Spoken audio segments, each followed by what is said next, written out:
If you looked at yourself as a special occasion and your life as a special occasion, what would you do for it to show up?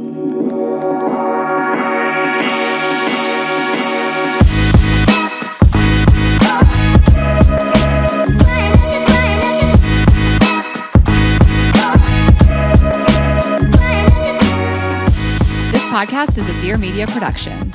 Hi, guys. Hi, guys. Welcome back to another episode of Girls Gotta Eat. Welcome back.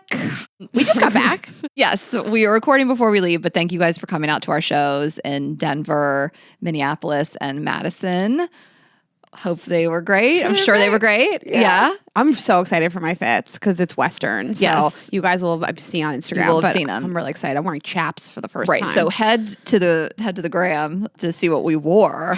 This was the most planning I have done. So you actually started planning this like 2 months No, ago, and I was literally like, 2 months. What words are you saying to me? You were like, I have my Western fits. I was like, I'll do that a week before. I just have learned over the years to get ahead of costumes and like looks like this. Like I got my pajamas really early. Like I don't like that feeling of I don't know what I'm wearing and I'm scrambling at the last minute and you got to return stuff. So yeah, I started planning. I hope it paid off. I hope I looked good. I wish I could do that. Because it is, I'll write it down every day in my thing. Like it's this sense of impending doom of like the stuff I want will not be in stock, but I can't stop myself. Right. And then you know what we're doing in December. So I'd move early December, and then 6 days later we leave for 2 weeks. How am I going to find anything? I don't know how you're doing that. I don't know how I'm doing that. Yeah, Tessa, you're gonna be doing that. That's what these people to help. No, but thank you guys for coming out. And just while we're here, we have 5 more shows in 2 cities this year. And there are going to be 2 shows in New York. There are still some tickets left to one of those, and 3 shows in Boston. And there are still tickets left to one of those. So 2 are sold out. And we really cannot wait to end the year here. We don't really know what 2025 is going to hold. So, you know, if you want to see us, get those tickets. Make the trip. All the shows are going to be incredible. Like the entertainers we have. I mean, in New York, always, and Boston, we have never done holiday shows there. So we are pulling out all the stops. We're just full send. Yep. Do it, send it. Stuff we've never done in Boston before. Yeah. These shows are going to be incredible. So you can still get tickets to the second show, which is the late Friday show, which is going to be lit. So at the Wilbur. Yeah, girlsgottaeat.com. We'll see you guys there. Girlsgottaeat.com. And thank you to our partners for the show. Thanks to BetterHelp. Get 10% off your first month at betterhelp.com/GGE. And thanks to Built. Get points by paying rent at joinbuilt.com/GGE. Yes, and thanks to Addie. You can learn more at Addie, ADDYI.com.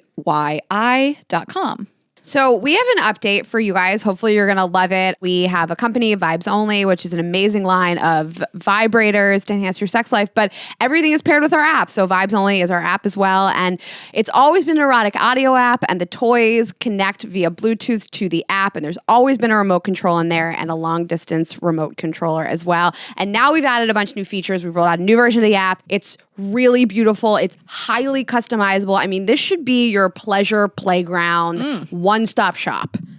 Go off. We just want to make your sexual experiences as customizable as humanly possible. And you could always DJ the vibrators. You could always connect the vibe to the controller, turn up the vibration patterns, switch between the different vibrations and intensities. But now we've built out an entire studio so you can really highly customize it. There's just a lot of fun stuff to play with in there. Yeah, there's really nothing else that exists like this. You know, like Raina said, every single one of our vibrators does connect to the app, and someone has always been able to control them long distance since we introduced that feature. But these new features make it crazy. I mean, this is really crazy. Like, I'm just going to tell you the new features, and we're not going to explain all of them today. It's a lot of information to digest, but we have the Vibes Only Studio, and Raina can talk more about that in a minute. We have the 4-way controller. So if you're into a 4-way, get in on that. We have the magic wand. Also, the Ashley Max is a magic wand if you guys are interested in a vibrator.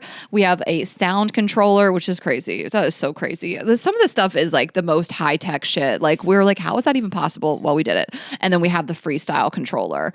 And while we're here, I'll talk about the freestyle controller. This is wild. This is just if you want to just have fun. Like, if you're just sitting around like, what can I do on my phone? This is going to be it. Okay. Walking in with my pussy and my phone. At the same like how time. can I masturbate? So this is really if you're like kind of the adventurous type, you're a little bit of a rule breaker and you want to create your own vibe in the moment. So you are going to draw your vibe directly on the screen. This is like an Etch-a-Sketch for a dirty Etch-a-Sketch. And then your vibrator is going to respond instantly with the changes in intensity, pattern, and duration. So you can just really get creative with this. Like, I think you could let your small child do this too. Like I'm just saying, if your kid is acting up, This is your version of stick them in the corner with an iPad. they're not going to know what they're doing. I'm not saying they're going to use the sex toys, but I think a kid can You want have your fun kid to with this. DJ your vibrator pattern. No, I'm just joking. But I think of the Etch-a-Sketch days and It's so easy. Even boys can do it. yeah, even boys can do it. So again, it's just really fun to like draw on your screen and have your vibrator respond instantly in the moment and like kind of create your own pattern in that way. So that is going to be the freestyle controller. Yes. And what I like about the Vibe Studio is, so for all of our different vibrators, there's a wand, there's air pulse, suction vibes. The Poppy was just a handheld vibrator, like in the palm of your hand. And in the Vibe Studio, you can program different types of vibes. So that if you want high intensity, low intensity, if you want a pulsation, and then you can assign it to a toy. So what I would say is like, I like the air pulse a little lower because I come too hard from it. Or the So Ashley Max. I'm going to call something like my Debbie vibe. And then I'm going to assign like a lower vibration to it. No, I think you can call it whatever you want. I don't want to gloss over that. You can call it like Call it anything you want. hot contractor. You could call it who you're about to masturbate to. Like you could name these. They listened to it, just so you know. His team listened. Yeah. Okay. Okay. So maybe it's Raina's new house. Like you just like first night in the new house. And you just want to have your patterns and your intensities for that. Like I just love that you can title these sessions essentially. Yeah. The types of patterns and intensities you want for the toy. Because again, like Raina said, it's going to be different with certain toys. Like the Ashley Max is so powerful. Like I use it a lot and I keep it on like the lower setting. Right. But the Poppy, which is like a palm vibe, it has a finger grip on it. I like a higher intensity because it's just vibration and it's a smaller toy and it's not sucking on my clit. Yes. So I go a little harder with that one. Of course. And like the friendship bracelet ones that we sell at the shows, we have this incredible, we call it the Vibes bracelet, and we sell it at our live shows. And like, you got to jack that one up. It's like petite, and I'm at a full 10 on that. Damn, girl. Yeah. Boop, boop. And then last thing about this, we have all the manuals for the toys Yes, this in the is really app, cool. which we're really proud of. I mean, I toss a manual out so quickly and then I don't know how to use anything. Right. So they're all in the app, programmed in there, and that's a free feature, of course. Just get in there and you learn how to use your vibes, and we make it really simple for you. And the app is free to get into. So get in there, play around, see what you guys think. It's just going to enhance the experience even more. And I don't know, I can't masturbate the same way every day anymore. And I got to switch it up each day. Yeah, So this will help you do exactly. that. We're going to be masturbating more than ever to get through this next lifetime. And so this is the time to do it. And again, we really want you guys to get in the app and use it. It is free to get in there, but then some features are going to be part of your subscription, which is paid, but you don't have to use it with our toys. Just to be clear, all the toys will work on their own, but this really takes them to the next level, and you are going to get more patterns and more intensities and all these like fun features. But you can still always buy a vibrator from Vibes Only and just hit it manual, raw dog it. And then we have our suck and blow gels, which are so incredible. And we're talking about them today with our guest, Caroline. She was very excited about it. She said blowjob, and I was like, skrrr. Yeah. Like I can't hear blowjob and not be like, we're going to get into that today. Yeah. So we talk about that with her, and I think that's going to change her life. But right now we have the red velvet and the sugar cookie. Yeah. So The you holidays. can enhance your oral sex, whether it's on a penis, on a vulva, and have it taste like red velvet or sugar cookie. Put it on for your the nipples. holidays. Make your nipples taste like red There velvet. you go. Amazing. Yeah. Body safe. So I was trying to think of a transition into getting pregnant, but Raina's pregnant. Just kidding. I'm pregnant. No, my brother. The toys that you can play with. Yeah, and that's how you get pregnant. Trying to have a baby, like do some stuff. I don't know. Usually I'm better at transitions, you guys. But You're killing my it. brother and his wife had the baby this weekend, and I just like couldn't be happier. That bitch was pregnant for so long. No, that was. I was like, are we going to be done here? No, they definitely did get her due date wrong. It had to be. I know. That baby was cooking in there for so Forever. long. I was- 2 full weeks after her due date, right? Insane. I was like, are we done yet? Every morning, I was like, where the fuck is this kid? What is happening over there in London? I know. They're just keeping him in there longer? Her parents like flew out there like way before. They thought like it would be baked by then. And like, nope, they just had to like extend the trip. But he had the baby and he's like healthy and sweet and wonderful. He looks so much like my brother. And listen, it's like, yeah, no shit, it's his kid. But no. I've never seen a kid. No, you guys like don't know. The spitting image of a parent that much, like our one. The spitting image of an adult. Like, what is that kid? Like, I will not look up. And then I was just like, I was showing pictures to my fiance, to Sparkle Eyes. He's like, he does look like a person. And I'm like, no, but you don't know Raina's brother. And I'm trying to find pictures of your brother. He's on an Instagram. And I'm like, you don't understand. You don't understand the way he looks. This is crazy. Look at his nose. He has like an adult's nose. Like literally. Okay. What is that nose? I mean, he just doesn't have that like smashed up baby face. Like he looks like a fool, he has a fully grown literally child. All of your brother's features. Like if they walked in the room, you guys wouldn't be able to tell the difference. It's like insane. Because they're both so short. They're the same height and weight. No, it's crazy. Like, did she contribute at all? So I was going to say to you, like, nothing would fuck me up more than if I worked on a project, a group project for 9 months, but I did all the work and none of the results reflected me. That's so funny. I would be so mad. I would like hesitate to like say that to her. Like, he looks exactly like my brother. Like, he's like, everybody keeps saying the kid looks so much like me. And I'm like, yeah. You think? Yeah. So like, then in turn, he kind of looks like you. He looks more like you than her. He does.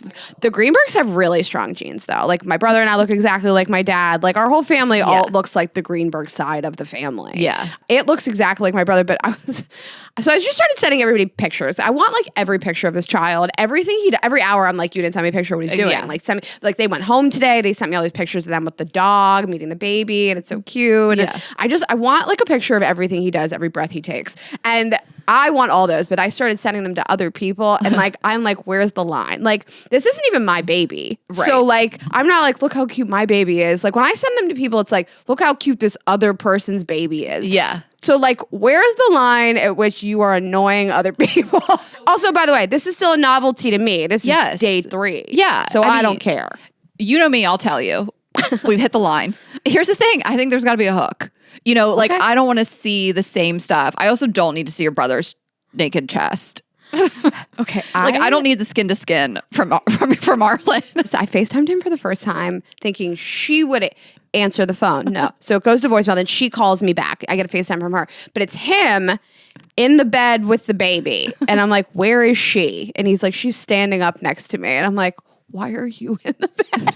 I could be a dad. She's standing up next to you. She just gave birth 24 hours ago. She's eating. She's next to me. She'll figure it out. But, you know, like, I love that dads want to have like skin to skin contact. I think it's like really special. Like Matt did that. I'm sure all dads listening, you guys did that. You know, it's like, but I don't need to see it. It's like a little too much. Like I don't. It's too intimate. It's too intimate. Yeah. I think at one point the baby like thought his nipple was like her nipple. Well, how's he supposed to know? He is an adult, but it's funny because I don't think you have it in you to go too hard. I don't think you're going to become a completely different person now that you're an aunt. You know, like I think you'll feel it when you're like, I've gone too far. I've done too much. I've sent too many photos. But I think I'm like, they got to have a hook to him. Like, is this funny in any way? Is it different than the last one? Totally. You know, Matt sent a picture to the family group chat of Jay took a poop in the potty. And that is my line. It was the poop. The poop was in there. No. This is a huge deal. Yes, they do. My parents did. I'm telling you, like, they're so proud. Could you have gotten a photo without the turd? I think you could have just said Jay took a poop in the potty. Like he had to Jay show the was turd. Standing there so proud. Like everybody's gonna be like, prove it. This is what parents love this shit. And poop is my line. Because even Matt was like, Jay is like advanced and it's like crazy. He's pooping in the potty. I'm sorry. It really is. Like he's just going to be potty trained because he's so smart that it's like, hey, Jay, this is where you go to the potty. And he's like, okay. Like he is getting fully potty trained. It's like, it's so crazy. So I get it. It's like such a proud moment to see that turd and be like, he did it. And even Matt, when he sent it to the family group chat, said, sorry, Ash. Like he knows poop is the line for me. I don't want it. I don't want it. I don't ever want to see that. But I'm telling you, when your brother one day sends that picture of that turd, he'll be so proud. Like you will be the one to be like, the line has been crossed and your parents will probably eat it up. Oh, that is so disgusting. But it wasn't like a close up of a dookie. But you're like, show me some range. And Matt's like, I'll show you some range. You ever seen a photo of a poop before? I remember this mom friend of mine, I think she posted this on Facebook, just totally rogue. And it was like her 2 kids, and they were both in the shower, and one of the kids had like taken a shit in the shower. And it was like this turd on the shower floor. And I was like, I've never needed more like validation that the kids are not for me. And I'm like, please get the poop off of Facebook. Like, we have to draw the line. Yeah, I draw the line at poop. Yes. Vomit. I don't want vomit. Okay, that's the line. But I'm with you. I don't really want an excessive amount of photos of anybody's kid, let alone like I'm like 1 degree removed from this kid. Like I'm sending, it's not my kid. Yeah, I mean, I send you pictures of Jay, and you've talked to them too, obviously on your own. But yeah, to me, I'm like, if something is so special, so cute, it's like different in some way, they're doing something special, I have like a real reaction to it. Like, I'll shoot it off to you. I like photos of him. I think he's so cute. But yeah, you keep it respectful. And the hierarchy, I don't really want photos of people's dogs. You don't really send me photos of Azul. He has to be doing something like really cute. You're in person. You're IRL with Azul all Yeah. the time. Why would I ever send you a picture of Azul? Well, a lot of people send Like, pictures unless of their dogs. he was doing something crazy. Like, to me, I'm like, what is the hook here? What's the reaction? Is this funny? Mm-hmm. Is this like, oh... Like or is it just a picture? That dog I sent you a photo of, that black dog with the sunglasses hanging its head out the window. Yeah. That was worthy. Like, I sent you a picture of Azul recently for some reason, and you like laughed. It was funny. Guys that are too obsessed with their dogs, we talked about it. I don't need like a ton of photos of your dogs. I don't care that much. Yeah. It looks like a dog. Yeah, it's too much. Yeah. Yeah. Okay. But 3.5 years with Azul, like, I have not slowed on taking photos at all. He's still my whole camera roll. Every time I look at him, I'm like, I love you more today than I did. Like, the way it has not gotten old to me at all. Every single thing he does, it's the same thing he did yesterday. I'm just snapping away. Like, I really do feel like that.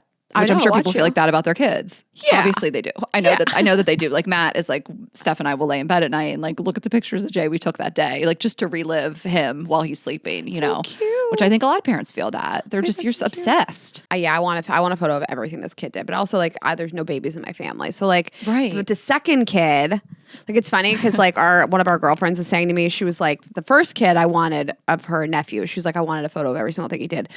But then they had a daughter, and she's like, I don't care about anything that kid does. She's like, it's not a first anymore. I don't care. I don't want photos of it anymore. Well, that's the thing. Like, with like Aaron, he's so close behind Jay, and Jay just did this shit. Like, I can't speak for Matt and Steph, but for me personally, like, I saw these that. things are not the big deal. How did a year go? Yeah, like Jay already did that. Oh, you're calling? Cool. Get on Jay's level. Let's talk about adults. Okay. This Instagram post came across my desk. I sent it to you. I wanted to talk to you about it. Okay. So this is from Psychology Posts, and they were pulling from a study. You and I actually went to the study and tried to understand it. No, I feel smarter from trying to read that study. I feel dumber. A little bit of both. But this was pulled from a study that was by a bunch of people. I don't know, you guys can go look at the post. But couples engaging in unhealthy activities together, such as lounging and eating junk food, reportedly feel closer than those opting for healthier habits, a study found. And so it goes on to say shared problematic behaviors can foster closeness and satisfaction in the short term, despite the fact they're maintaining potentially unhealthy behaviors. So they focused on things like drinking, eating junk food, sedentary behavior, not like shooting heroin. Well, yes. There's a so line. Right. There was, and there is a spectrum. Like, smoking and drinking is different than binge watching Netflix too. Mm-hmm. You know what I mean? We're talking about like substances or whatever versus just like, being lazy on the couch. But I did find this like really interesting. And we were trying to figure out, I mean, basically the study concluded with like, they do shared sedentary behavior, and some of these problematic behaviors go along with enhanced closeness and relationship satisfaction on a daily level. But we didn't really see anything on like, does this mean like long term? But I don't know if that's necessarily the point. I think it's just like, this makes you feel closer day to day. So then long term, vis-a-vis, better long term. I mean, it just depends, because you're like, how far does this go? If you're a couple that you are just eating junk food on the couch for years, yeah, you feel close, and then one day you wake up, you're like, we're really Can't feel your unhealthy. legs. Yeah. Yeah. So, and then I'm sure there's couples out there that are like, no, we don't do that. We cycle and hike together, and that's how we feel close. And that's the type of person that those people are. I have never felt closer to somebody by taking a hike with them. I will say that. I've never like played a game of tennis and felt like closer. I think it's nice to like veg and lay around in bed all day and not have somebody that's like, don't act like that. Just get up. You know, I mean, obviously there comes a point where you cross the line, there's too much of it, whatever, and that's your entire relationship personality. But like, I just love somebody who's not going to shame me for doing that. Yeah. They're going to lay in bed with me all Sunday, watch football and eat food that's bad for me. And it's not just like, let's just get up and take a run. That's not going to make me feel closer to you. Right. Yeah. Like you're the epitome of that meme.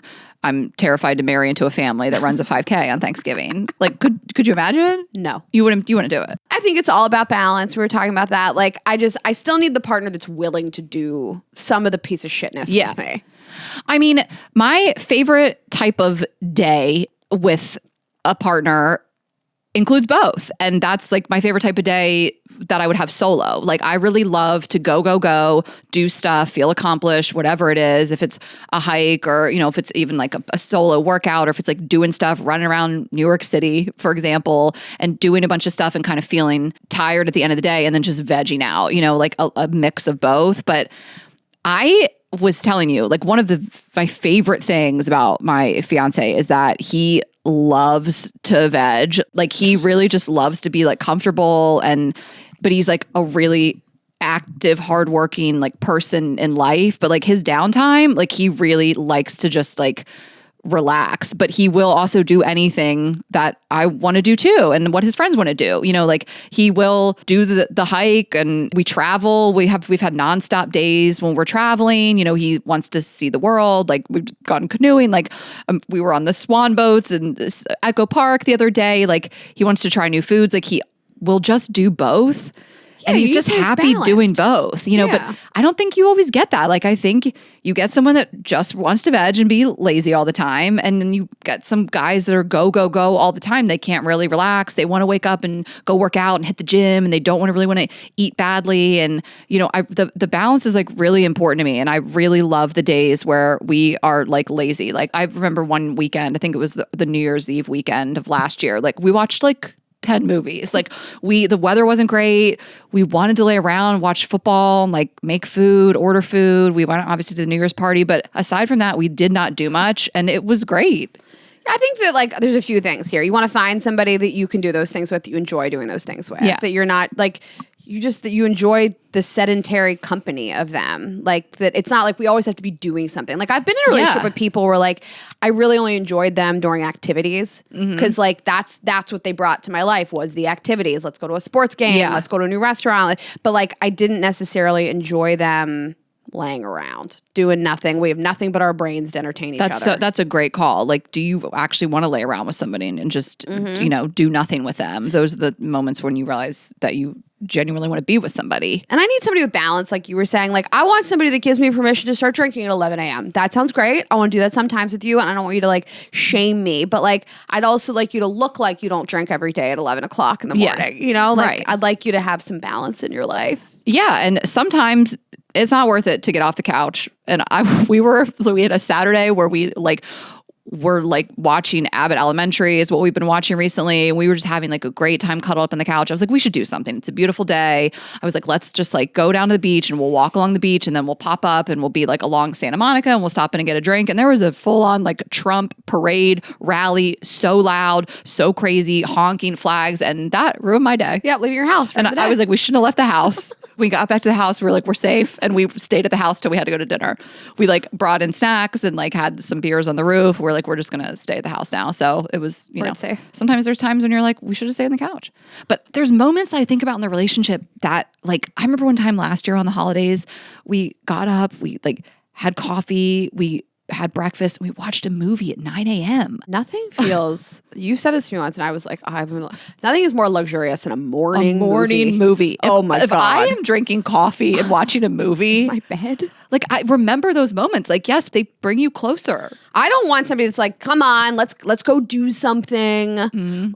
There's like some people I'm thinking of like I know would make me do that. Like, well, I take a walk every morning. It's a 4-mile walk. Like my dad has to work out every single day. He doesn't care if his partner does it, but like he's not laying around with you. My dad is like so regimented and set in his ways. He's also 78, so it's a little different. But he can't like be swayed one or the other. And like that would not, I can't date my dad. Basically, that would not be okay. Unfortunately for you. Yeah, I mean, I'm the doer. I'm the like making plans. Let's go out and do stuff. And I love that he is always down. But if I didn't want to, he'd be like, "Yep, I'll stay here." Yeah, I was trying to think like what's the dynamic in my past relationships. It's pretty much just what I feel like doing is what we do. I feel like I've just always kind of been in charge. I've never had somebody that was like all go, go, go or all lay around because like I'm neither of those things. I think people just kind of like let me be in charge. Yeah. But when I'm going to Boston, he plans all the dates and he has a bunch of plans, like when we're on his turf. Yeah. But a lot of the plans will be laying around too. It's nice. It's a nice balance. But you were saying earlier, like some of this is just like misery loves company, like just the bonding, like we're doing something bad, like we're eating something bad, like that bonds you to people. Yeah, it's nice. I love like a food crawl. If somebody was like, I think we've eaten enough for today, what? What did you just say to me? I don't understand. Why are you shaming me? I don't think we should go shopping. What? We spent enough money? Yeah. That's not supportive behavior. Right. That's why we say partner in crime. You were looking for a partner to do bad things. And again, it might be crime for some of you. But if your crime is just like drinking on the couch and Netflixing, like your partner's in crime now. I was thinking, did you want to start drinking soon? It's 4:30. Today? Yeah, it's 4:30, Oh, it's dark out now. It's almost dark. So yeah. Now that it's dark, that's when I Nothing started matters drinking. anymore. Yeah. So yeah, I like the study. I thought it was very funny. Mm-hmm. So I liked it too. You heard it here first. Laying around and eating shit will bring you closer to your partner than working out together. Yeah, the Thanksgiving 5K crowd's going to be upset with this one. No. Ick. But I get it too. Like being active and exercise makes me feel good. So doing it with the partner makes like you get the endorphins high, like that can make you bond you too, just hormonally. It depends where, listen, I'm not going to lie. Last Thanksgiving in the morning, me, my brother, his wife, and my dad all went to the gym. All four of us went to the gym together. Did you feel closer after? Or mad at them? I was just in my workout era back then. I think that like it was just like a nice thing to all do together. Mm-hmm. Yeah, this year, no. Yeah. This year, no exercise. Yeah. All right. Well, let us know what you guys think. Yeah. All right. Well, before we jump into it, we're just going to thank a couple of our partners and then we'll meet Caroline. Okay. So I'm going to tell you guys about Built. If you are a renter, this is for you. I rent. So I love this. I'm speaking to myself. And this is a way you can really just take advantage of renting with Built. So when you use Built, you can earn points on groceries, travel, and practically everything else we buy. Gym, workout classes, all kinds of stuff for travel, but we should also be earning points on rent, one of our biggest monthly expenses. So Built has changed the game by letting renters earn high value points on rent and around their neighborhood. So we really love this. I mean, obviously, who doesn't love the idea of like getting rewards when you spend, but like since rent is like a lot of our biggest expenses, you can really get those rewards. So there is no cost to join Built, and as a member, you'll earn valuable points on rent and on your everyday spending. Built points can be transferred to your favorite hotels and airlines, like I mentioned, the travel of it all, and even the ones you haven't heard of. There are over 500 airlines and 700,000 hotels and properties around the world you can redeem your Built points towards. Points can also be redeemed toward a future rent payment and unique experiences that only Built members can access. So if you're not earning points on rent, we have to ask you, why not? You can start earning points on rent you're already paying by going to joinbuilt.com/GGE. That's joinbilt.com/GGE. Make sure to use our URL so they know we sent you. Joinbuilt.com/GGE to start earning points on your rent payments today. This show is sponsored by BetterHelp. Okay, so to start this off, BetterHelp wants us to take a moment to thank someone in our lives. So I'm going to thank Tessa. I accept your thank you. This is awkward. No, I think Tessa too, I guess. No, I'm moving. Tessa's been tremendously helpful with me organizing everything. Yeah. And Ashley, also thank you to you. I brought you the champagne. Ashley's like, this show was my idea, so Tessa wouldn't even be here. You did bring me that champagne. We would have found you somehow, Tessa. Yeah, we would have found you somehow in this life. But this month is all about gratitude, and along with the person that I just shouted out, the two people, but there's another person we don't thank enough, ourselves. It's sometimes hard to remind ourselves that we are trying our best to make sense of everything, and in this crazy world, this isn't easy. So, I think that that's where therapy can really come in with BetterHelp is like reminding yourself to slow down, thank yourself, be proud of yourself, look at the successes that you've had this year, look at the wins. I think that so many of us evaluate our year by the losses and what we didn't do, but like it's really nice to slow down and just figure out like what did I do well and thank ourselves for it. And there's all kinds of reasons to start therapy. So whether it's for positive coping skills or setting boundaries, it empowers you to be your best self, whether it's in your romantic relationships, your friendships, professionally. There's so much that it can bring to your life. So we really believe in it. If you're thinking of starting therapy, give BetterHelp a try. It's entirely online, designed to be convenient, flexible, and suited to your schedule. Just fill out a brief questionnaire to get matched with a licensed therapist and switch therapists anytime for no additional charge. Let the gratitude flow with BetterHelp. Visit betterhelp.com/GGE today to get 10% off your first month. That's BetterHelp, HELP.com/GGE. Okay. Let's get into it.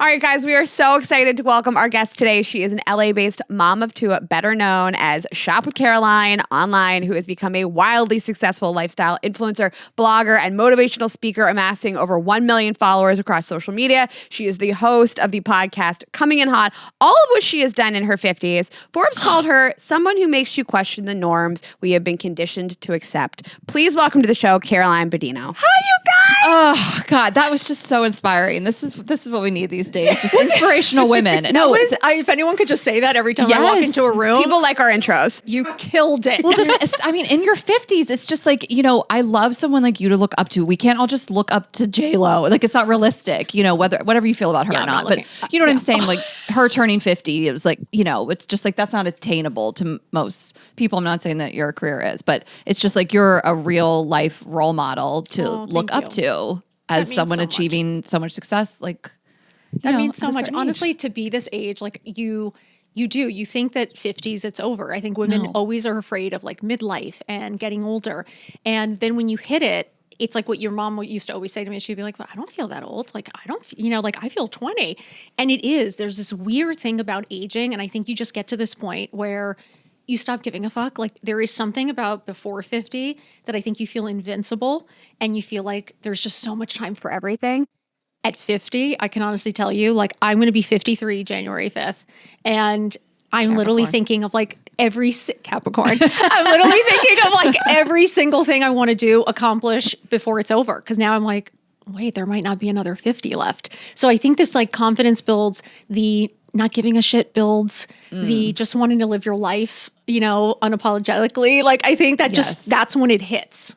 Personally. Yeah, the not giving a fuck, like, it's just, I do think that certainly applies to 40s, but I think we still give a little bit. And like, I think 50 is when it goes out the window. It like, really no does. Fucks left to give, like, in the good way. Not one. Like, I don't have one fuck to give. Like, I can honestly tell you that. And there is something about 40s. Like, I had kids at 38 and 40. So I was feeling like 40s I find to be one of the hardest times because actually what women don't realize, menopause hits you way earlier. So people thinking it's in their 50s, it actually starts 10 years before, 10 years after. But that's just the reality that I feel like if you're prepared for it and you have some understanding of what's coming, which a lot of us just didn't, you realize like nobody talks about this stuff, but it's like knowledge is power. And once you know what's coming, you know how to prepare for it, and then you know what you're dealing with. Trust me, you're in a way better headset. Like, you're in that mind frame of like, okay, I can get through this. I can deal with this. But in your 40s, you're still feeling a little of that insecurity, I think. You're still feeling a little bit of like, am I a good mom? Am I happily married? Like, how do I still look? I'm aging. I think 50, you are like, listen, ladies, okay? Listen, buddy. You know what I mean? You're just like, I don't give a fuck. I look amazing. And I'm just going to live my best life for whatever years I have left. And I do think there's a difference. I think 40 to 50s, I honestly do think there's a big difference. Well, good. I love to hear that. Yeah. Guys, get ready. Buckle up because it only gets better. I swear. So you're a born and raised New Yorker, which I think already like gives people confidence. But like, were you always like this? Like, I like myself. I'm a bad bitch. I look great. I'm going to get it. Like, well, you were a New York City kid, which we were saying. They're built different. We are built different. I think there is a little bit of that like street sense. Yes. Like there is that like street tough. From the streets. We're from the streets, you guys. Like this. I'm these from 95 the streets. bangles are from the streets, you guys. She's wearing more jewelry than I even have in this house put together, and I'm obsessed. We're going to get to it. We will discuss soon. But it is. There is this weird, I think, New Yorker vibe that I think you do grow up with this like weird confidence because you do have to be independent. You do have to kind of pay attention. You know, you have a little bit more freedom than a lot of kids growing up where your parents are driving you everywhere, right? So you kind of are on the streets. I think there's less fear. You're a little bit more like willing to try shit, get away with stuff. So for me, I think when I was very young, I actually had 0 friends. My mom said that when I was really young, she would take me to the park. I wouldn't talk to anybody. I would just like hold on to her leg, was super shy. And then I think what started to happen was my mom and my dad started to have marital problems. And my dad, unfortunately, was a cheater. And I think when I started to see the unhappiness, I started to have to be like the clown. You know, I had to be like the happy one. Someone had to be happy. So I think I started to be this like positive force in the house. Do you know what I mean? I think I started to have to be like, okay, but we're good, right, Mom? Like, we're happy, we're good. And I think I started to put on that persona of everything's going to be okay. Like, we're going to be okay. So I think that's where a little bit of that positive and happiness come from. It was more of that outer layer of I need to keep myself strong because someone has to be strong. And I think that's really where it came from, to be honest. Though all those traits come from somewhere. Like people are funny for a reason. Like, you know, I started to be funny because I just didn't think I was like pretty like the other girls or whatever. So I was like, well, I got to do something. You've got to do something to get noticed. I mean, my mom is like, she's always crying. Like, you just never know if he's going to leave. My sister, just, you know, teenager, miserable, like whatever it is that you're kind of left alone and you're like, I just want to be seen. You don't want to get in trouble. You don't want to make any trouble, but like you do want some attention. So I had to be like the sweet, happy one. Yeah. I think everyone who's like that, I do think comes from trauma somewhere. Right. Yeah. Okay. Well, now that I brought us all down. Yeah. Guys, I'm sorry. I think it's a really common trope. Sentiment. Yeah. I think it's really common trope of like there was a lot of chaos and drama in my family, and I thought I had to be the one that like my feelings didn't matter because it was, you know, everybody else's were more important. Their issues and dramas were bigger. So we appreciate you sharing it. And it sounds like you built a totally different, opposite type of life for yourself. When we're talking about your husband, who's a twin. And you know what's funny is my mom was always dressed and always had her makeup and lipstick on because people always like, were you always like this? And my mom, you always knew if she was okay and happy when she was done up. Yeah. So when she wasn't, it was like signaling, I think, to all of us, like, oh shit, like her lipstick's not fucking on. Like, what's happening? And it was when she was depressed or she was down, she wouldn't put herself together. She wouldn't make that effort. And I just remember always like watching how she looked would directly affect how we all felt because it would tell us what's going on with her. So I think that's why it's something with like getting dressed was always something for me because I think visually it was something. And the way that you look, the way that you dressed, did it change throughout like your 20s, 30s, 40s, 50s? Like the self-talk of like, this is how I want to appear today. This is what my style, like, did you have like a big shift or you were always kind of like this? You know what? I really was always like high school, college. Like I went to GW. If you knew me, like I have never worn sweats to a class. I have never, for real. Like seriously, like I've never been in sweats. Never traveled. I've always have jeans on and a nice sweater or shirt on. Like I've never been in sweats or pajamas. Actually, maybe recently, but it's one of those that my mom always thought going out was a special occasion and she thought going to the theater or going out for dinner. So like we always had to be dressed up and she was always like, how you look, that's how people see you. And it was definitely something that was talked about a lot in our house. So we were always dressed up. Always had to get dressed. And for me, I think my style, my mom always had the jewels on. My dad's Cuban. He has chains on all the time, which is probably where I got all the Cuban links. Like literally the Cuban links he did. And like we would just always be dressed up. And I think my style was very New York in the sense of like monochromatic, like keep it simple, elegant, classic. And then I'm a little edgy. Like I do like pops of color, a little bit edgy, all the jewelry, the animal prints. Like I like to funk everything up a little bit. So I think this has been my style always. I have a little more fun with it now, I think in my 50s, because I think now I feel even more confident because I don't give a shit if you like it or not. So have you always been big with the jewelry, like the volume? You know what? Yeah, I might have taken a bit of a break, like during when the kids were little, which during COVID. No, I'm just kidding. No, not during COVID. Yeah, that's a sick You part. went harder during COVID. I was decked out. I was wearing like sequins pants and a fucking cowboy hat at one point. Like everyone thought I had lost my mind, and I literally was like, I want to walk out of here looking fabulous and feeling fabulous while you guys all let yourselves go, while you guys all like drop down like you're dying. I was like, I'm going to get up. I'm going to get dressed every day. I stayed on my routine, stayed on my schedule, still wore all the jewels.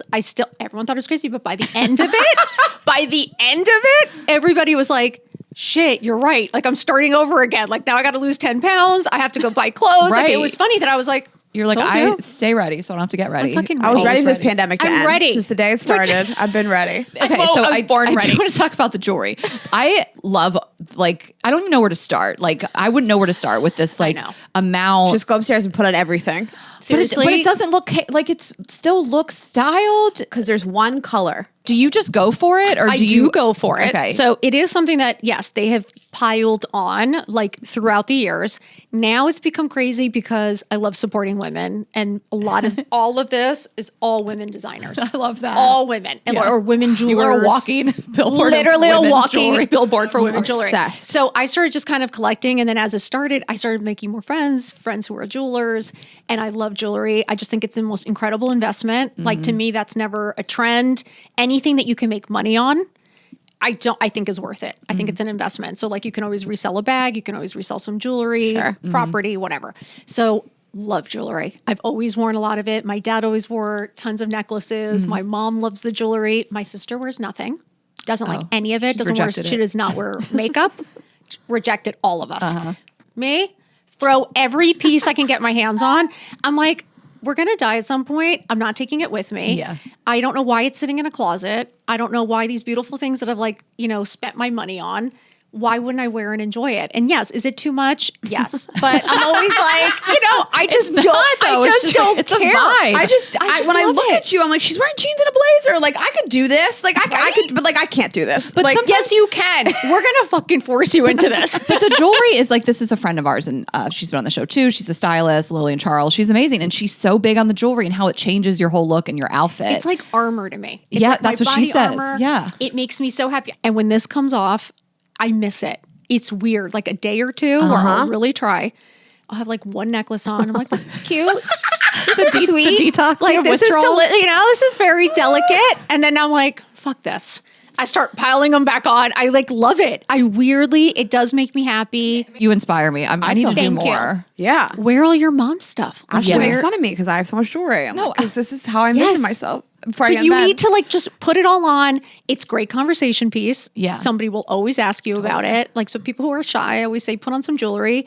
People always ask you about it. Call. For real. They do. Like any restaurant, as much as I will be like, this might, like you always, of course, your kids and this, I don't care anymore.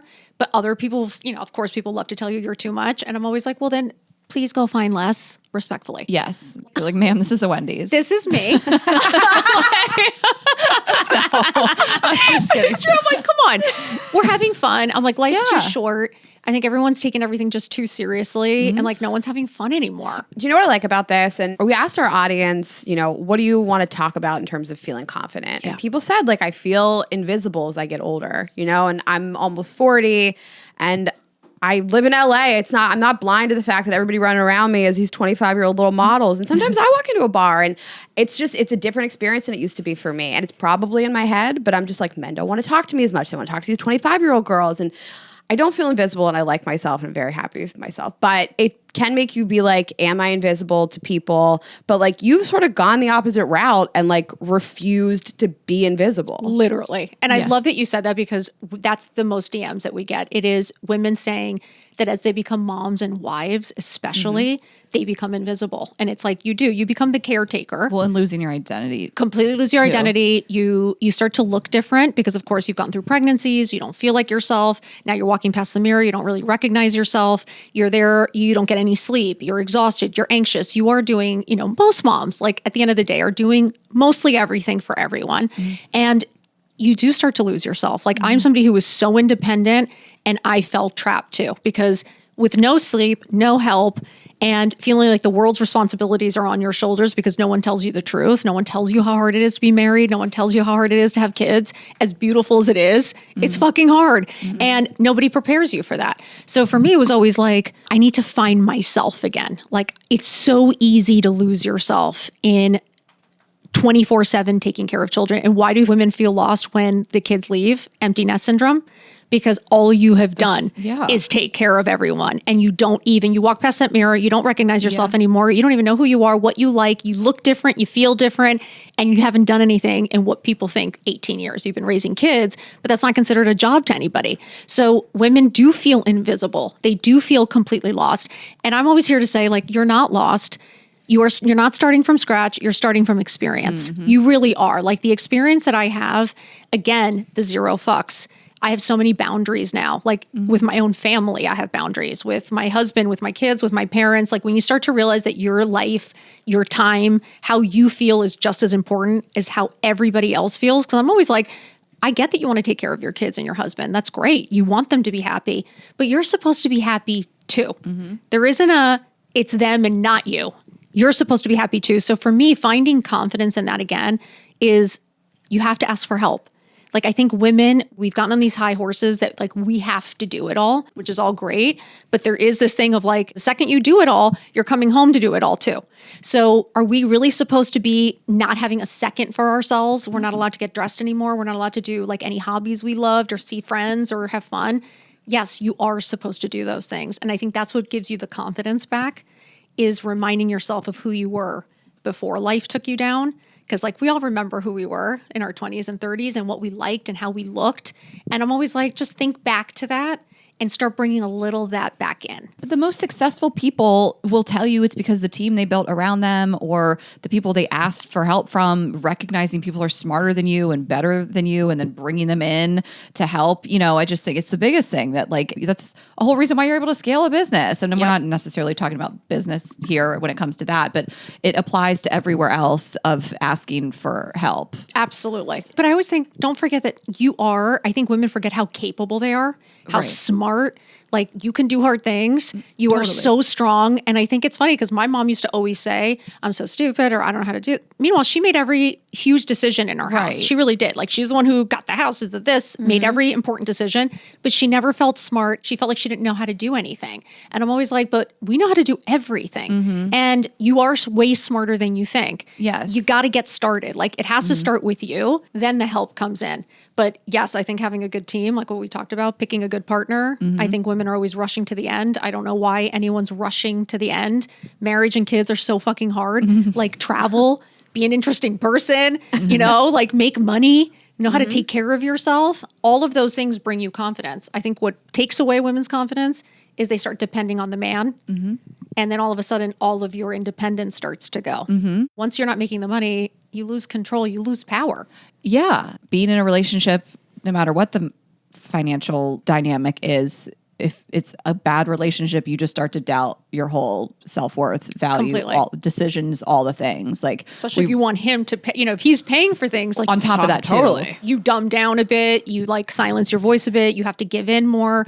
So you start seeing women kind of lose a little bit of themselves, right? And it's like, I watch my mom do it. I've watched friends do it. And then you kind of wonder why do women feel lost? Because you don't know where the money is. I have a friend that just said, like, I could never get a job. I haven't worked in like 18 years. And I was like, but you were the producer of some bit, like, you're so smart. What do you mean you can't get a job? But we get put in this position of as if when we get older, we're useless. Actually, couldn't be smarter. We are multitaskers. We know how to handle so much stress. And like, we're actually at our best selves. And yet we think we're nothing. Moms who are like running a household, kids. Badass. I mean, watch what my sister-in-law does. I'm like, anyone should hire her to do anything because the amount of multitasking and stress and able to stay calm in all this like chaos. It's just people like, were saying that like you should be hiring moms for everything because they're like, you know, they say moms they don't hire because they don't have any skill sets. I'm like, they have the skill set. The skill set. Like I feel like there's jobs that like a mother who's raised children, even stay at home, running a household, all that kind of stuff, and like put her in some high stress job. She'd be like, this is nothing. Child's play. She'd be like, listen, you sit down. She'd be like, everyone shut the fuck up. This is what we're doing. But it's true. And it's like women, again, they lose the sense of confidence, but it's there. Because they don't have like the resume. I get where they're like, I'm not qualified. I haven't done this type of work in this many years. So it's like, I get the fear, but I like personally feel like believe in your skill set of what you've always done. and everything you've done. And the truth is, we live in a world now that you have YouTube, you have Google, right? You can learn anything. Like literally, it's all at your fingertips. So you actually can go do it. Like there is nothing stopping you, except for your own self-doubt. Like it is. It's all this fear that we put in ourselves, and sometimes your partner, because again, no one wants boundaries. Sometimes the husband and the kids don't want you to be doing anything because you're catering to them. So oh my God, how inconvenient is your boundaries to everybody? When everyone's not getting what they want, of course it makes it hard. You know, they may not make it harder, but you are the most important person. I honestly think that you putting your oxygen mask on first every single morning, genuinely, they say it on every fucking plane. Yeah. And yet women don't listen. Moms don't listen. And it's like, it isn't selfish to take care of yourself. Like self-care is not selfish, like genuinely. It is your oxygen mask. And if you're not taking care of yourself, like how are you taking care of everyone else? Yeah. And to me, when you look like shit, you kind of feel like shit. Yeah. And I'm like, why are we setting that example? And why are we normalizing women not having the time for themselves? Right? Okay, we're just going to take a quick break. Okay, Raina, question for you. How would you feel if you lost your libido? My sex drive, is that like a serious question? I'd never recover. I know, right? Well, the fact is millions of premenopausal women are frustrated because they lost their libido. But we're here to let you know that there's a treatment called Addie that is clinically proven to boost libido in certain premenopausal women. And this isn't some sketchy gas station pill. It's FDA approved. Talk to your doctor to see if Addie is right for you. And again, it is clinically proven. I love that women have this option. Same. You can go learn more at Addie.com. That is ADDYI.com.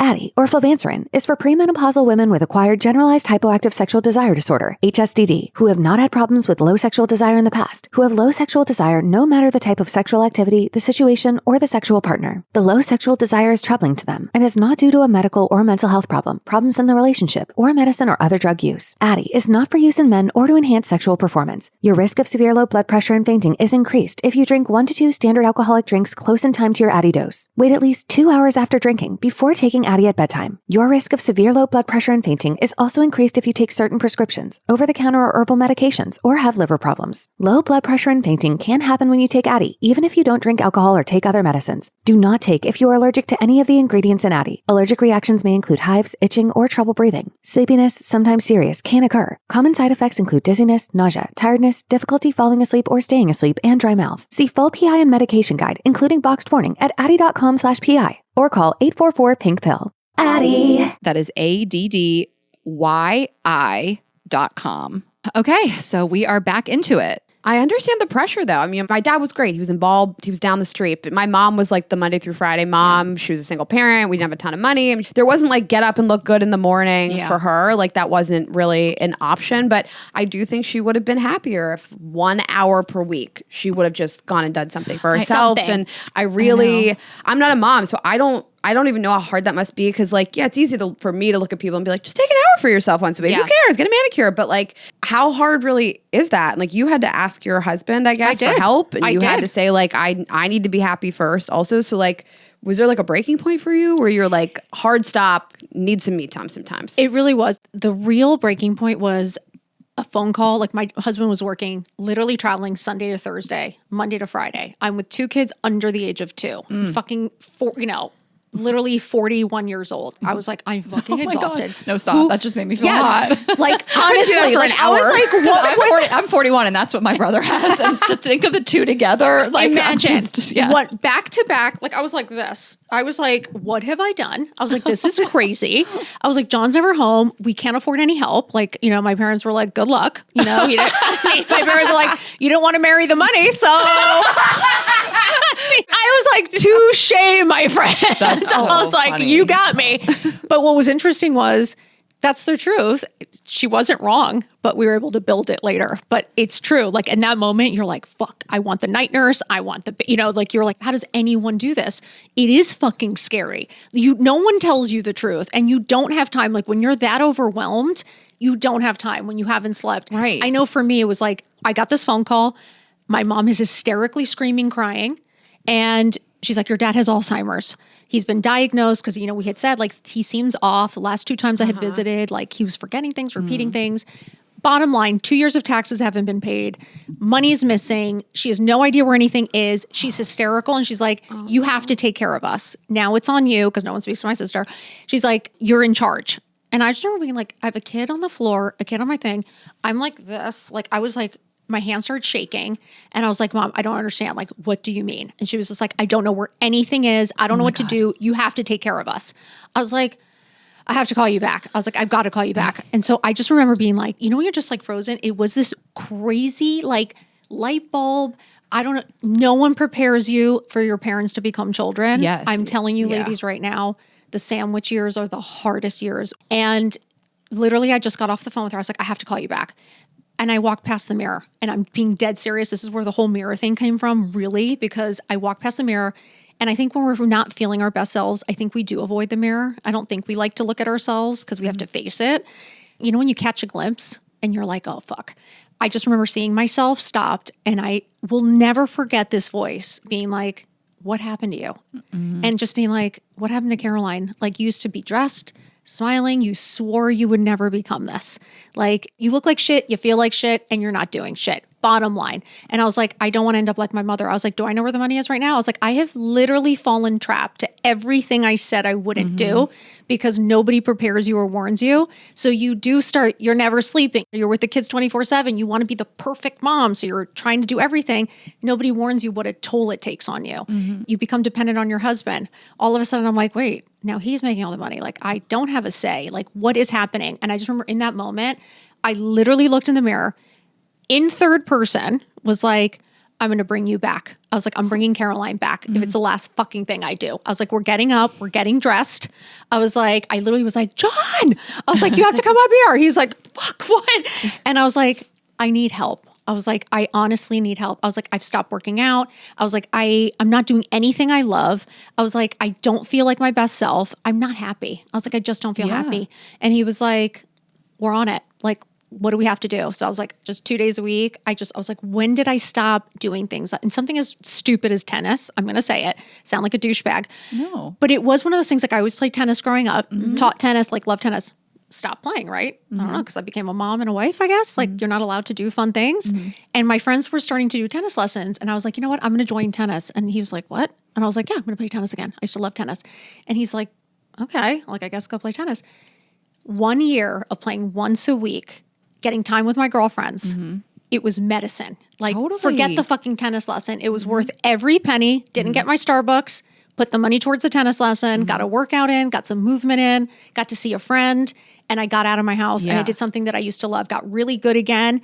And I remember being like, I will never forget that moment of like, why did I stop playing? And so that kind of was like, why did I stop getting dressed? Why did I stop wearing my jewelry? Because I'm a mom or like because I'm getting older? So it was that little bit, that moment was like, I'm bringing you back to life. I love this story. And that literally was, I started getting up and getting dressed every single day. It's been almost 9 years now. Oh my gosh. So I can honestly tell you, from sitting on that couch in my living room, waiting for pickup, bored out of my mind, thinking that life was over, watching the Today Show, watching them on the, being like, this is it. To literally being on the Today Show on the couch. Oh my gosh, love it. Literally, and being like, it just shows you that I was sitting at home. I had no skills. I hadn't worked. I never opened my computer. I got on YouTube. I Googled. I read articles. I got on Instagram. I took a fucking photo. And you just persist. You just keep persisting. You keep getting up. Just commit to yourself. And it wasn't like I had any idea of where it was going. I just wanted to feel good again. Wow. I love this story. Yeah, me too. And when you look back and you say, like, why did I stop doing all these things? Did you just assume, like, well, I'm better at being a mom than my partner is at being a parent. And so I have to forego things to be the parent. I feel like, number one, I feel like my parents were so not involved. I felt the need to be really involved. The one that was involved. I really felt like I didn't wait this long to have kids, to not be there. And I went over the top. And I think the greatest advice I can give to young moms, you don't have to be at everything. You don't have to be everywhere all the time doing it all. I can promise you your kids want to see you happy. They want to see like a mom that's in a good mood, that's smiling, that's looking good, that's taking care of herself, that's not selfish. And I think that's where moms go wrong. It's that you feel like you have to do it all to be a good mom.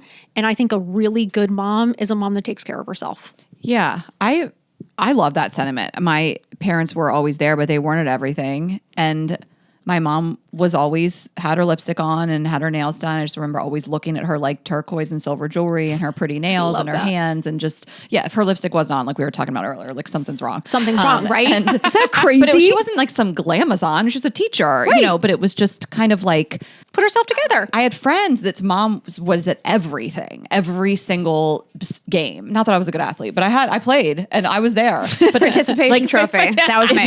But they came sometimes. Like I never felt like they weren't around and supportive of me, but I think they realized we can't go to everything. We have 2 kids. They both are doing stuff, and I wasn't wanting what those other kids had, but I remember even knowing the distinction of like, oh, your parents are here all the time. I don't even want my parents here all the time. And you know what I think also, it's like, I think that, I don't know if we put that own pressure on ourselves of like, it's like, it fills a void. I think like what I noticed with a lot of moms, like with that empty nest is that like, this was your whole life. Like mom was the title. Mm-hmm. And I think we forget that women are so much more than just moms. Like we're wife, we're mom, we're daughter, but you're also like you.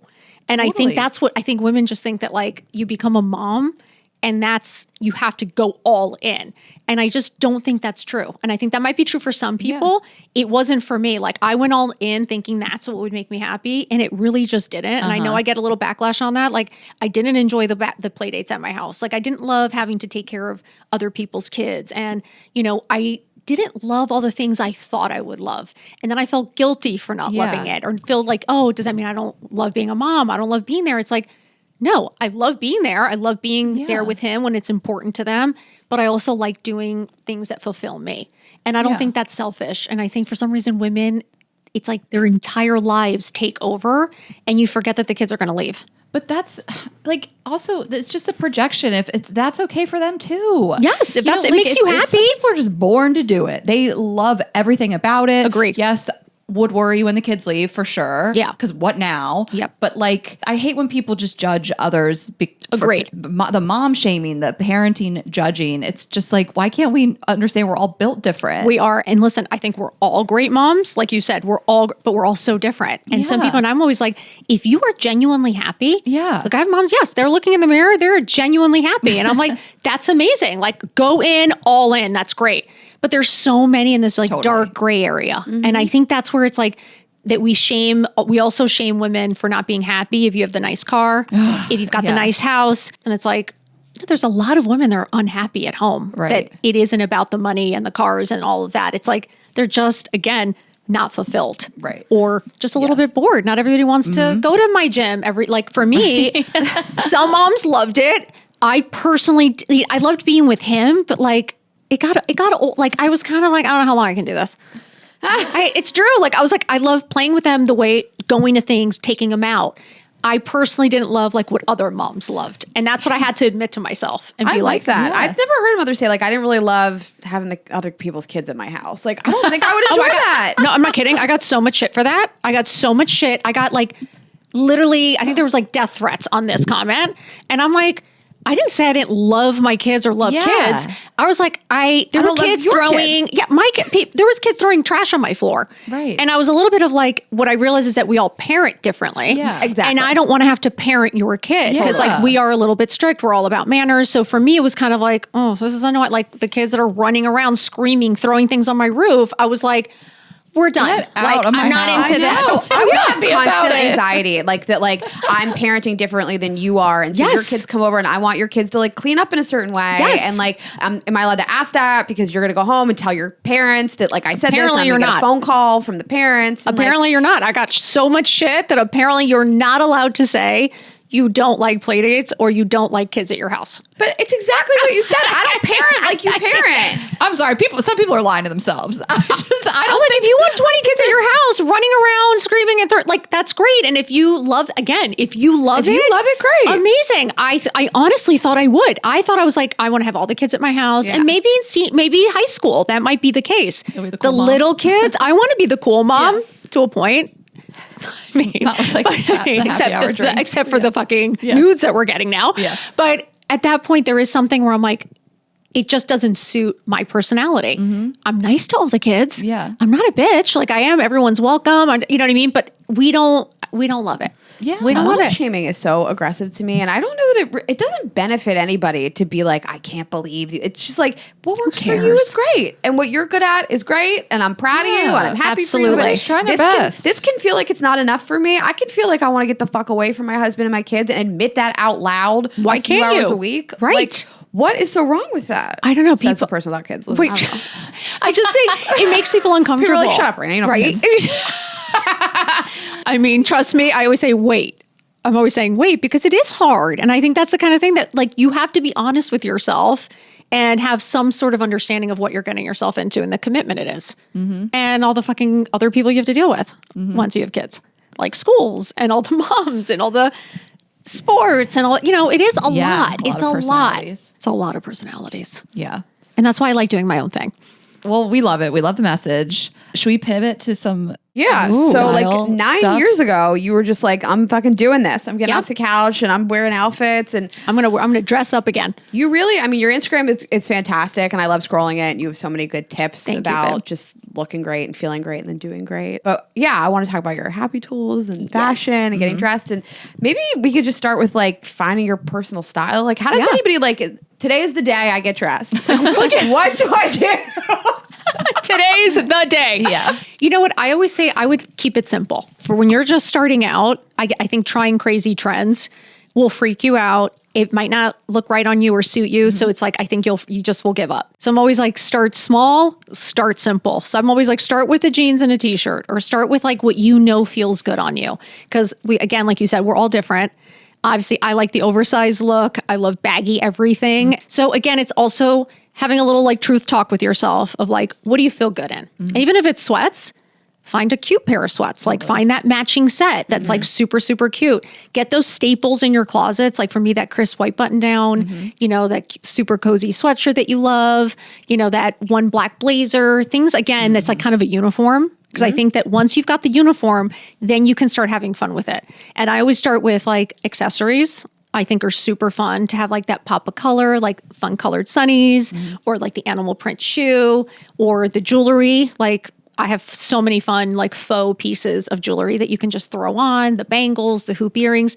I always say just start small, start simple. Jeans, white button down, white t-shirt, great little bomber jacket or a little like leather jacket, motorcycle jacket, pair of hoops, you're good. Black blazer, you're good. You're dressed. Matching set. You're dressed on a cute pair of sneakers.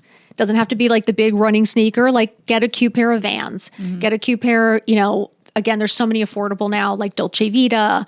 You know, they all are like kind of copying great looking shoes. I love Golden Goose. I love Sambas. I'm a huge Sambas collector, obsessed. So little things like that, that you can add little pops.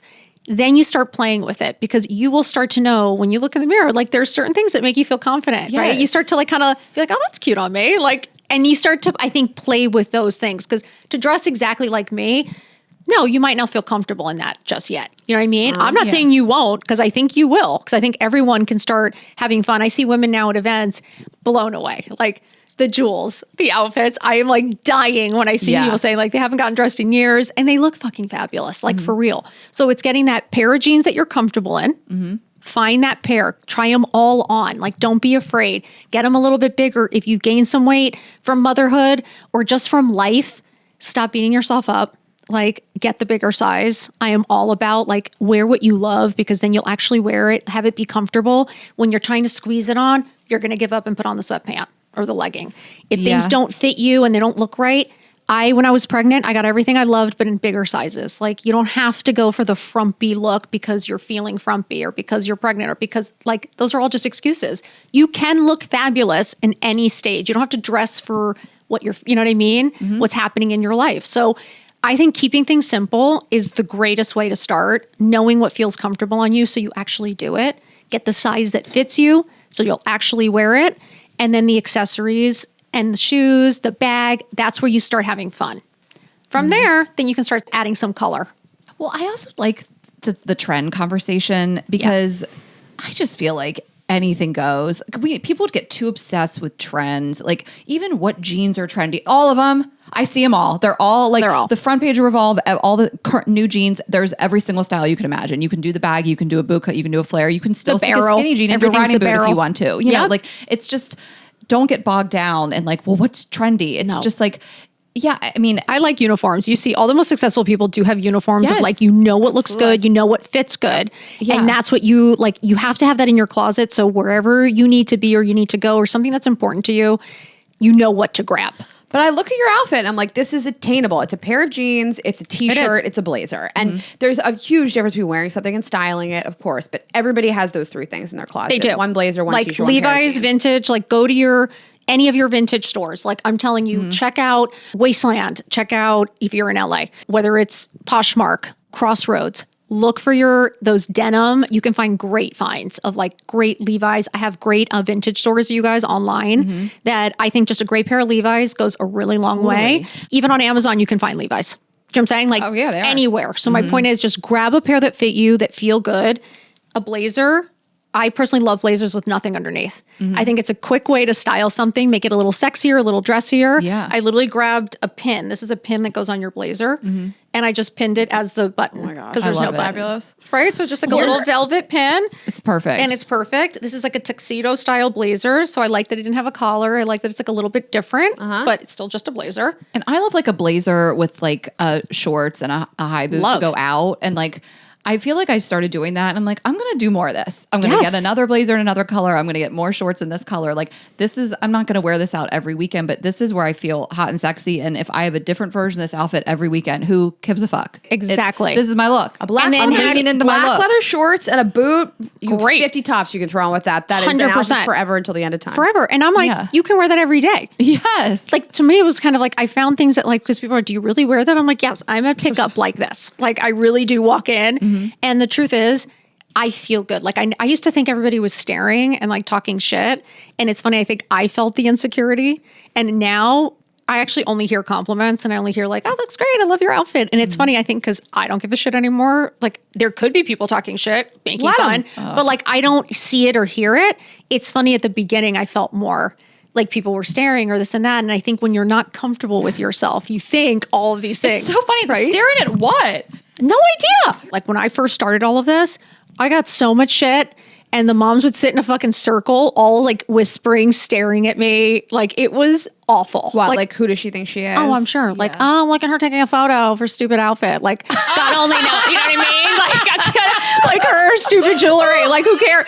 Oh, I can only imagine what was being said. I love that you brought that up because I left a job in tech and I became a food blogger and everybody was like, oh, look at her taking a photo of her stupid fucking food. I grew a huge account. I went on an influencer trip. I met Ashley. We started this podcast. So look at me taking my stupid fucking photos of my stupid fucking food. And you made a living for years. I also quit a job at Amazon in tech to go do that full time. Good for you. Yeah. I mean, it's the ultimate, like, I don't care what you think about me. I'm just going to do this. Well, and everybody makes fun of you until it's successful. And then everyone's like, how'd you do it? And they're like, what'd you do? Because now everyone's calling for help, which is fascinating. But at the beginning, it was like even husbands would make fun. Like husbands would be like, oh, is that your Instagram? And I was like, is your wife making any money? Because I am.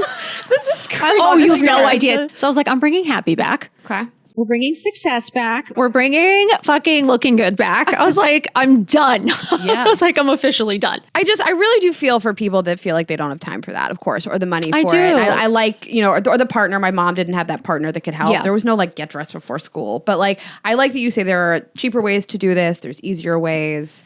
Listen, I know so many people who really like, they do their nails at home. They do, like at night. Like I do stay up till 3 a.m. sometimes doing something that I need to do. Like when it's important to you, I do feel like we go out of our way. And I do feel like, I have set my alarm at 5 o'clock to get that workout in before school. Like I did. I was getting up at 5. I would get my workout in, be fully dressed and showered before drop off, which is crazy, but it worked for me. Like I needed it for me. So there are things like I drink my coffee at home. I don't buy Starbucks and buy all that. Like I do invest in different things. Like I work out at home, online. I go for a walk. I just try to get some movement in, gratitude. But again, I do think there are ways. There's so much affordable shopping. Like there is ways of, I never want a woman to feel like she can't have what that celebrity has. I think that, this thing of like everything's unattainable now. I feel like things are attainable.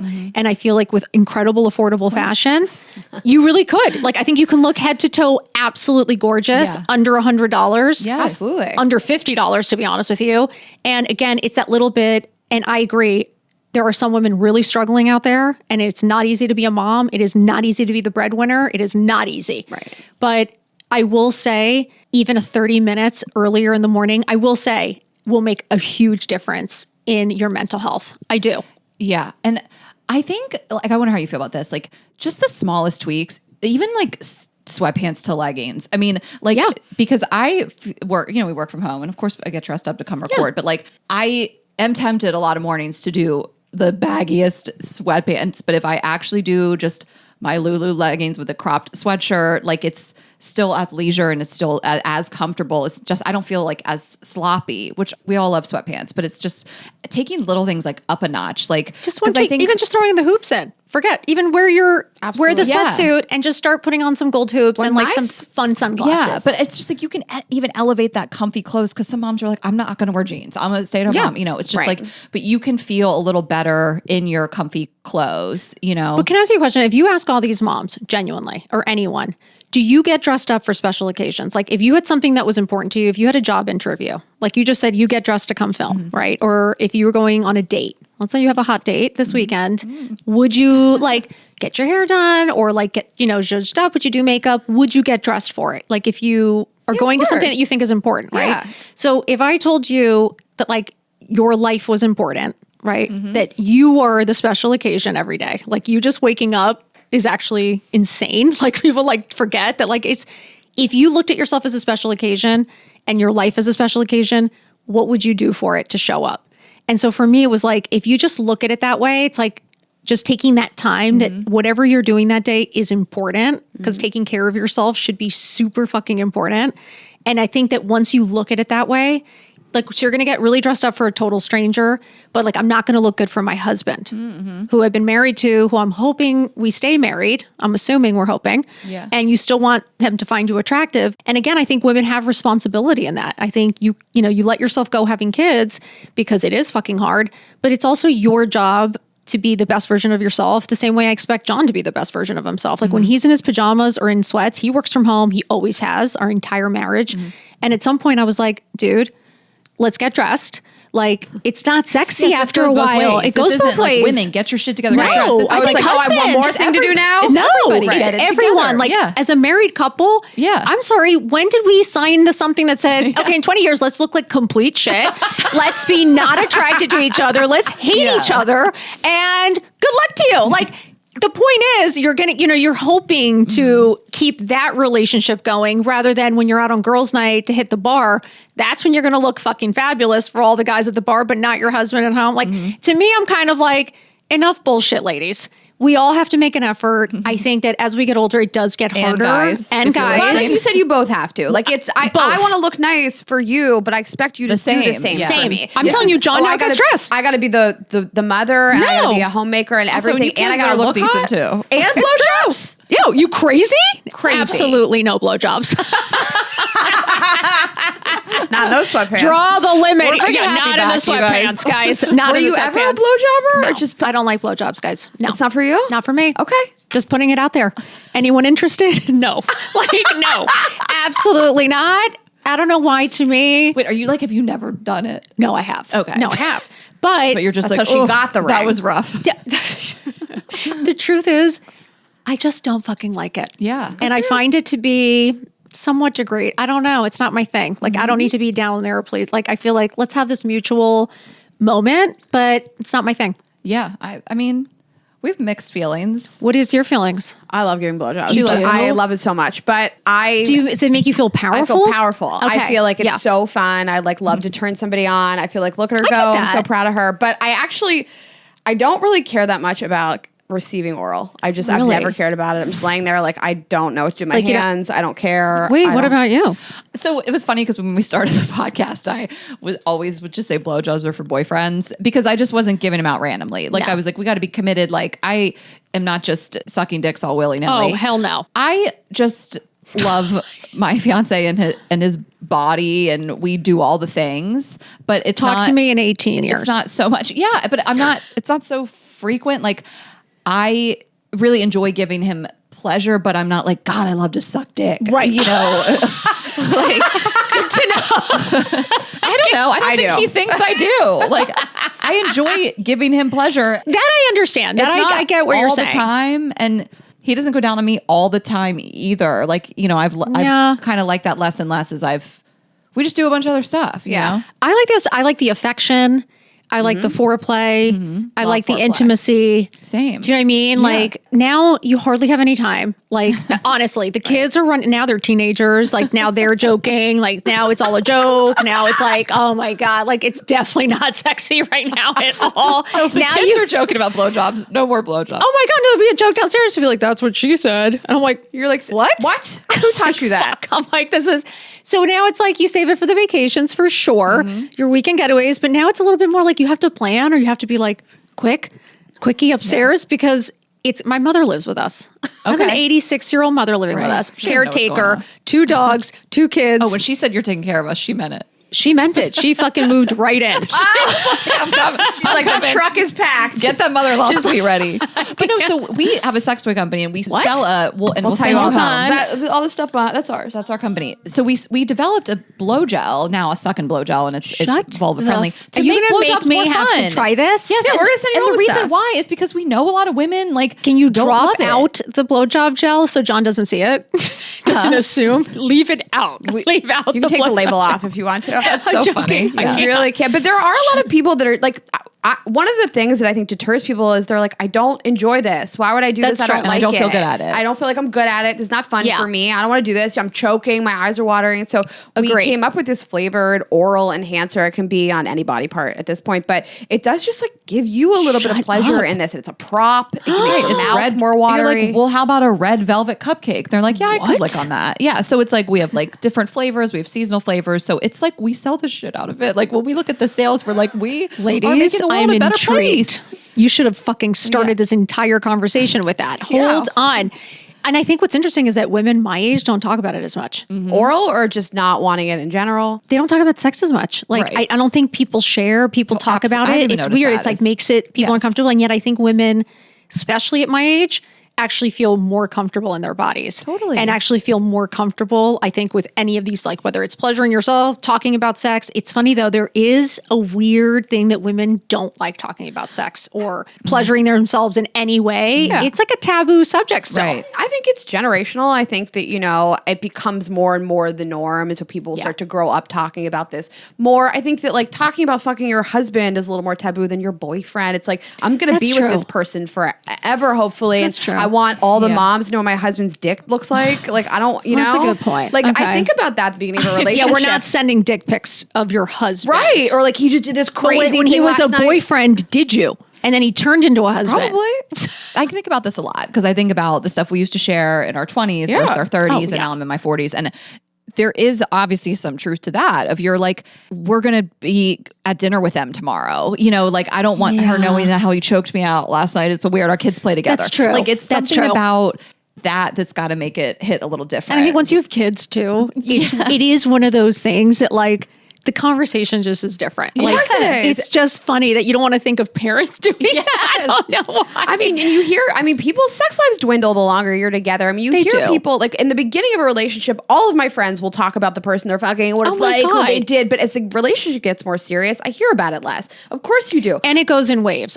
Being married 18 years, there is like, it's hot and heavy. yeah. Can we And talk about then that? you fucking can't stand each other. Then you're like, then he's annoyed at you. Then you're annoyed at him. Then all of a sudden you're like, oh, he's cute. Oh my God, I forgot how cute he is. And all of a sudden you're like, he's cute again and everything's fine. And then all of a sudden he annoys the living shit out of you. And you're like, I'm getting on the next plane. I'm never coming back. Like you will go through every emotion. And I think that's why people do walk out too quickly and easily because it's don't know that a it goes in range waves. of a fucking Yeah. emotions. And especially and then you hit menopause, women Right. become psychopaths. Like they do. I hate to admit it. I'm the first person to say like, we lose our shit. And it is really hard to understand. And I think men don't understand us. And I think that's where a lot of divorces happen, to be honest with you. that makes sense. It does make sense because Hormonal. you do not feel like yourself. Yeah. It's crazy shit, you guys. But the sex definitely dwindles. Then it kind of gets hot again. Then you have kids, dead. Then it kind of gets hot again. Then it kind of dies again. And then I think as the kids get older and you kind of get your groove back, like we're kind of in a like good zone. We're like, we're having fun. We're traveling. The kids are more independent. Yeah. I think it kind of gets easier again. But I love to hear you say that. I think people really need to hear that. And of course, that's not every couple's story, but I think a lot of people are like, this is it. This is the new normal. And that's not true. It's not true. And it certainly doesn't have to be true. And so to hear you say like, oh, it dies and then it comes back to life and then it goes, it ebbs and flows. Even the relationship comes back, like where you're so happy and great, like you're super affected. You know what I mean? Absolutely. Where it's so good. And then there's moments like, yeah, we're avoiding each other. And like, yes, it's like edgy and tight. You know what I mean? You're in a bad mood and you're stressed and you're resentful and you're angry and it's just such a range. And I think people do give up a little too easily because to think it's always going to be perfect for 50 years is insane. Like we're all living so much longer. Marriages are lasting so much longer that nobody's really prepared for that. And it's like, yeah, it's a fucking journey. And I think the greatest thing for a marriage, both of you being willing to grow and change. Because you're going to. If you guys have those moments where you're like, okay, we're really in it. We're hating each other. There's resentment building. Like, does someone say something? Do you guys do therapy? Do you just communicate really well? We communicate really well. We're brutal. We do have really hard conversations. I will literally be like, I am not feeling like my best self, or I'm feeling like ragey, like I'm not in a good place. Anything like that, or he's upset about something, I can kind of tell now, like I know something's brewing. Well, I'll be like, what is it? Like, just say it. We really just have it out now. And it's brutal some days. I've definitely cried, definitely yelled. We didn't speak for 24 hours, but then we always come back and it's like we take the time to think about it. I think communication is the number one thing you need in a marriage. Like friendship, of course, but you can have friends that don't communicate well. You have to communicate. And I think when you realize you don't take things personally all the time, because the truth is you're going to hear things you don't want to hear. And it's so hard, but you're also going to say things they don't want to hear. And it's like, you kind of have to be willing to grow together. And that's why I keep saying grow, because you do fucking change. You do. And kids change you. Life changes you. Pandemics change you. Losing your job changes you. Life has so many twists and turns. You've got to be willing to grow together. And that communication, I think, is key. No matter how hard it is, you've got to be like, hey, I'm really unhappy right now. Or, hey, I really don't love when you say that or do that. If you don't say it, no one's a mind reader. No one's going to change unless you fucking say something. Yeah. That's the truth. Yeah, I love that. I love that. Well, I love that we did talk a little bit about your relationship and got some relationship advice out of you. I have plenty to say. Yeah.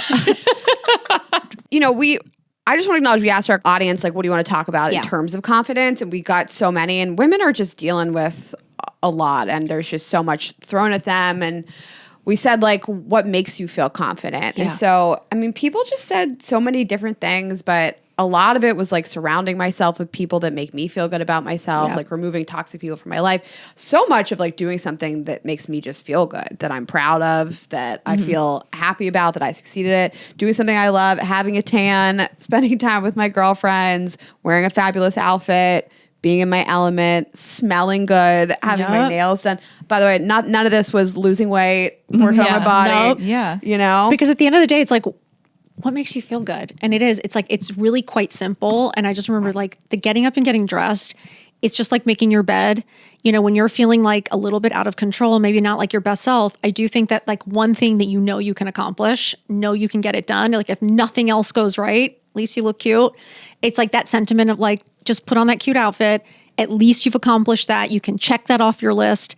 And there's this one thing that once you start doing it, it becomes a habit, right? Yeah. And it's like, you got to do it every day. You making that effort for you every day is never a waste of time. Like, and I think that women think it's a waste of time and feel guilty, but how is taking care of yourself when you're the one taking care of everyone else? I can't imagine your husband and your kids don't want to see you happy. Like the people that say they love you should want to see you happy, should want to see you looking fabulous, like should want to see you doing your best. And if they don't, I think that's a deeper question to ask there. You know what I mean? But the person who should want it most for yourself is you, because like no one's coming to save you. That reflection in the mirror, that's your superhero. That is your knight in shining armor coming. So how do you want that knight in shining armor to look? I love that sentiment. Right? Thanks, Caroline. I know. I love you guys.